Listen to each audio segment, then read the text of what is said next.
Briefly FM представляет коротко, понятно, совместно с каналом Site2Go.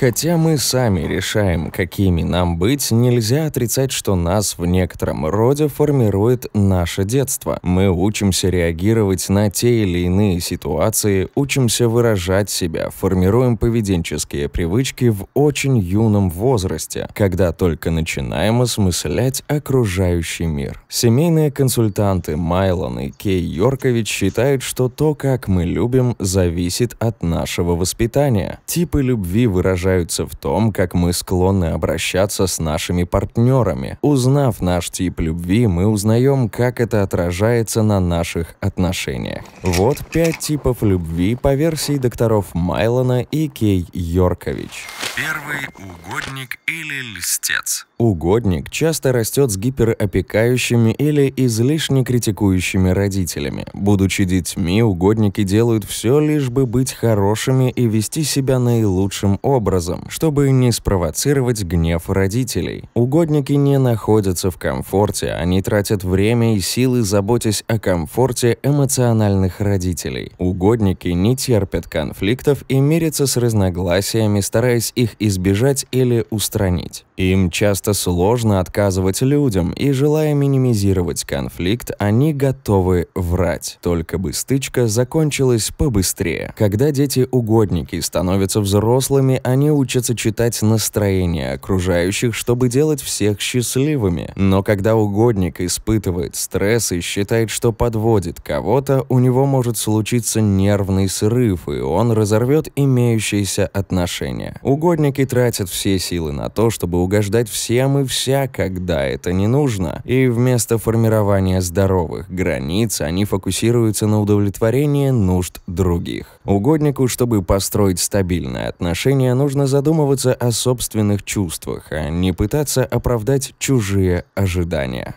Второй – жертва. Жертва часто растет в доме, где царит хаос. Чтобы выжить, жертва учится быть послушной и настолько незаметной, чтобы не привлекать к себе лишнего внимания. Чтобы ужиться со озлобленными и жестокими родителями, они рано учатся прятаться и быть ниже травы. Из-за того, что реальность для них слишком болезненна, жертвы придумывают вымышленный мир, который помогает смириться с ежедневной опасностью. У жертв низкая самооценка, они страдают от тревожности и депрессии. Они могут оказаться в браке с контроллером, который поведением напоминает родителей. Жертвы учатся адаптироваться и плыть по течению. Они настолько привыкли к хаосу и стрессу, что когда наступает покой, они чувствуют дискомфорт, потому что постоянно ждут следующего взрыва. Чтобы построить стабильные отношения, жертве нужно научиться любить себя и защищать, когда того требует ситуация, а не давать партнеру контролировать себя.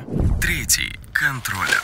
Контроллеры часто растут в семьях, где им не хватает защиты. Им приходится заботиться о себе самим. Им все время нужно все контролировать, ведь иначе они почувствуют уязвимость, которая преследовала их в детстве. Контроллеры верят, что если они будут все контролировать, то никогда не испытают прежний страх, унижение и беспомощность. Такие люди не считают гнев уязвимостью, а потому используют его, чтобы сохранить власть. Контроллеры обычно несгибаемые и могут быть крайне непредсказуемыми. Им не нравится покидать зону комфорта, так они чувствуют себя слабыми и незащищенными. Они предпочитают решать проблемы в одиночку и чтобы все было как они хотят, иначе начинается приступ гнева. Чтобы построить долгие, стабильные отношения, контроллерам нужно научиться отпускать, доверять окружающим и контролировать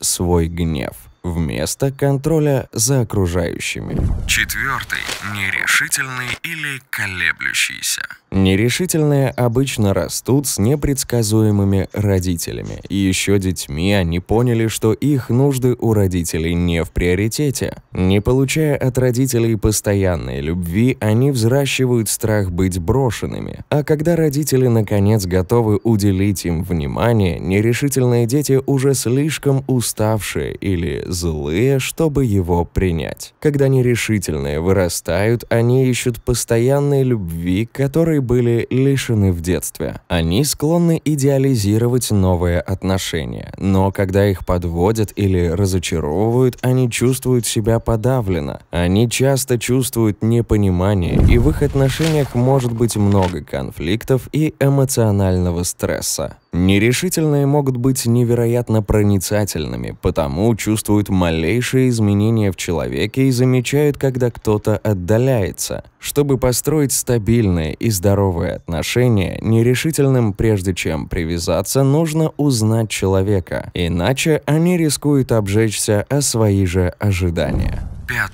Избегающий.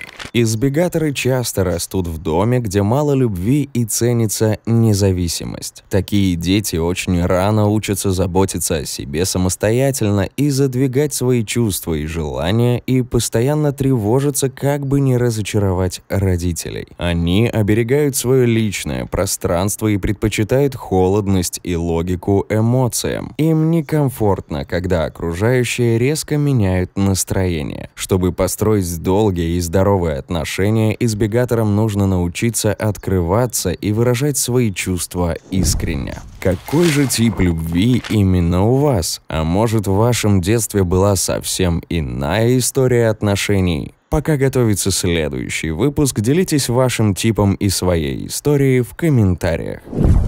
Briefly FM представляет коротко, понятно, совместно с каналом Side2Go.